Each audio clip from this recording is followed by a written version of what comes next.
Renungan Harian 5 April dari buku This Day in Baptist History dengan judul Kenakalan di Massachusetts. Nats yang diambil Wahyu pasal 2 ayat 8-11. Masih diperlukan sejarawan-sejarawan setia untuk mencatatkan sepenuhnya kisah kaum baptis di Massachusetts. Selama lebih dari 40 tahun setelah pendaratan para pilgrims, tidak ada gereja baptis di Massachusetts.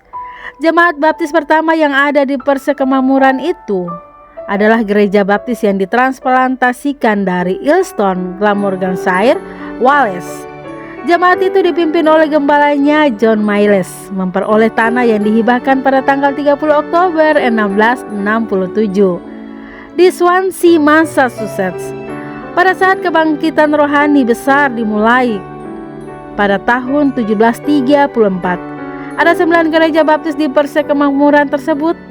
Peristiwa-peristiwa selama masa jeda mulai pendaratan para pilgrims hingga kebangkitan rohani besar hanya dicatat dalam potongan-potongan kecil, tetapi informasinya cukup menarik. Sebuah pergolakan mulai membara dalam gereja negara karena doktrin baptisan, dan sekelompok kecil orang yang telah kehilangan kepercayaan pada gereja negara mulai bertemu di rumah-rumah pribadi untuk berjemaat dan mendiskusikan kebenaran Alkitabiah. Bagian lain adalah dalam volume ini telah membahas fakta bahwa pencambukan yang mengerikan terhadap Obadiah Holmes pada bulan September 1651 telah membawa perhatian khusus kepada kaum baptis dan telah mendorong para anggota gereja negara yang mempertanyakannya untuk pemeriksaan doktrin lebih lanjut. Henry Dunster, Presiden Harvard, dan Thomas Glut, tokoh awam terkemuka dari gereja negara, adalah dua contoh dari kebenaran ini. Sekelompok kecil orang yang diidentifikasi sebagai Anabaptis mulai mengadakan pertemuan di rumah-rumah pribadi, dan ketidakhadiran mereka dari pertemuan gereja negara menyebabkan pemanggilan oleh pengadilan karena perilaku mereka. Misalnya pada tanggal 17 April 1666, sekelompok Anabaptis diajukan ke Dewan Juri Pengadilan Daerah di Cambridge dan dituduh absen dari ibadah. Sebagai jawaban, mereka mendeklarasikan bahwa mereka ada pertemuan publik yang berkumpul bersama sesuai perintah Yesus Kristus. Pada tanggal 24 Oktober 1666, surat perintah diberikan kepada polisi untuk mendapatkan nama-nama atau mereka Anabaptis yang dapat Anda temukan sedang berkumpul bersama. Sejak saat itulah nama Benawel Bowers mulai muncul. Misalnya pada tanggal 4 Juni 1667, William Johnson, polisi Charlestown, diharuskan untuk memperingatkan Thomas Gold dan istrinya, Benawel Bowers dan istrinya, Thomas Osborne dan istrinya, Stephen Baker, Tuan John Trumbull, Nyonya Neville, karena mereka terus-menerus tidak hadir dalam ibadah publik kepada Tuhan pada hari-hari Tuhan. Pada kesempatan lain ketika Gould, Tanner, dan Forum dipenjarakan dalam upaya untuk menjadikan mereka contoh, sisa dari kaum Anabaptis terus bertemu.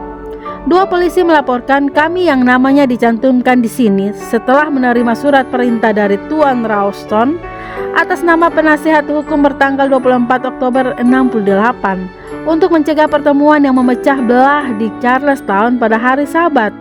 Dan untuk melaksanakannya, maka pada tanggal 25 Oktober kami menuju rumah Thomas Gold, dan dalam perjalanan dekat ke rumah tersebut bertemu dengan Osborne dan istrinya, yang mengatakan kepada kami bahwa mereka telah berada di Thomas Gold di rumahnya dalam pertemuan, dan bahwa pertemuan-pertemuan mereka adalah pada rumah Gold tersebut. Kami menemukan Obadiah Holmes dari Rhode Island dan juga Benawel Bowers, Jonathan Banzer, dan Stephen Baker dari Charlestown. Sekali lagi pada bulan April 1670 laporan ini diberikan. Kami mengajukan Thomas Gold dan istrinya, Thomas Osborne dan istrinya, Benawel Bowers dan istrinya, dan Stephen Baker karena tidak menghadiri upacara publik pada hari Sabat di Charlestown. Akhirnya catatan menyatakan bahwa pada tanggal 17 Juni 1673 Thomas Osborne dan Benawel Bowers didenda 20 shilling beserta biaya. Antara 1655 dan 1682, Bowers dibawa ke pengadilan setidaknya selusin kali dengan berbagai tuduhan dan berdiri membelakangi pada saat pembaptisan bayi saat ibadah. Catatan perlakuan terhadap Mr. Bower dapat dibuktikan dalam file lepas dari pengadilan wilayah Middlesex di gedung pengadilan bertanggal 5 April 1681 hari ini.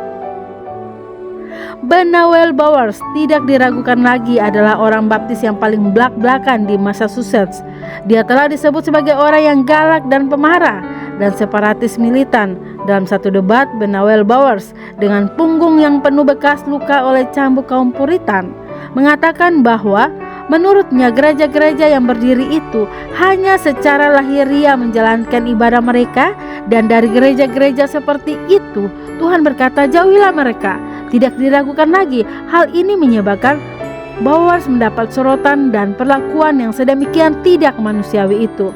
Namun keseluruhan adegan ini membantu kita untuk memahami mengapa butuh waktu lebih dari 40 tahun barulah sebuah gereja baptis bisa dibentuk di Massachusetts. Kebebasan beragama di Amerika saat ini terdengar sebagai sesuatu yang sudah biasa, dan saya khawatir bahwa kecuali orang-orang Amerika menyadari masa lalu kita, bangsa kita akan segera terombang-ambing lagi tanpa tujuan. Semoga kita yang mengenal dan mencintai Sang Juru Selamat bertekad untuk membuat orang-orang mengenal Dia selagi kebebasan masih menjadi milik kita. Renungan tambahan Dr. Suwanto Liau. Poin pertama, tidak hadir dalam kebaktian bisa berakibat dipanggil ke pengadilan. Bayangkan betapa hebatnya pemakaian tangan pemerintah untuk memaksa orang ke gereja yang sesat. Sungguh aneh, tetapi tidak bisa memungkiri sejarah bahwa mereka pernah melakukan itu. Sifatnya sama, hanya cara sedikit berbeda, yaitu mengharuskan gereja membentuk sinode dan didaftar di pemerintah. Dan aneh sekali, bahkan sampai sudah abad 21 banyak orang Kristen yang bermental seperti nenek moyang rohani mereka, berpikir bahwa gereja yang tidak terdaftar di pemerintah itu tidak benar. Padahal gereja itu benar atau salah patokannya adalah Alkitab. Poin kedua, pada abad 17 di koloni Massachusetts semakin banyak yang berakal sehat mempertanyakan tentang kebenaran pembaptisan bayi karena bayi belum mengerti apapun. Tidak ada satu ayat Alkitab pun yang mendukung tindakan membaptis bayi. Pembaptisan bayi mulai dilakukan pada pertengahan abad ketiga pada tahun 252 di kota Carthage. Sekarang Tunisia diadakan konsili yang dihadiri 66 bishop atau baptisan histori John Market Cram. Mereka memutuskan bahwa bayi harus segera dibaptis sesudah dilahirkan karena dengan baptisanlah anugerah keselamatan yang disediakan Kristus diletakkan kepada sang bayi. Ini jelas adalah kesesatan. Keselamatan yang seharusnya diperoleh melalui pertobatan dan iman menjadi melalui upacara duniawi. Poin ketiga, banyak orang telah dibodohi dengan cerita tradisi dusta yang dibangun berabad-abad bahkan beribu tahun bahwa gereja Katolik adalah gereja yang dari Petrus dan rasul-rasul. Padahal Petrus dan rasul-rasul tidak pernah membaptis bayi. Sesungguhnya Katolik dan gereja yang keluar dari Katolik yang membaptis bayi adalah gereja yang menyimpang dari gereja para rasul. Gereja yang benar yang tetap mempertahankan pengajaran para rasul tetap membaptis orang yang mengaku percaya. Mereka tenggelam bahkan luput dari catatan sejarah karena dianiaya oleh gereja pembaptis bayi yang bekerja sama dengan pemerintah. Untuk mengenal mereka, seseorang harus menelusuri jejak-jejak darah mereka yang berceceran sepanjang sejarah. Coba cari sejarah kelompok orang Kristen yang dianiaya sepanjang sejarah. Atas tuduhan apa mereka dianiaya? Demikian renungan hari ini bersama saya Lina Dadi. Tuhan Yesus menyertai dan Maranatha.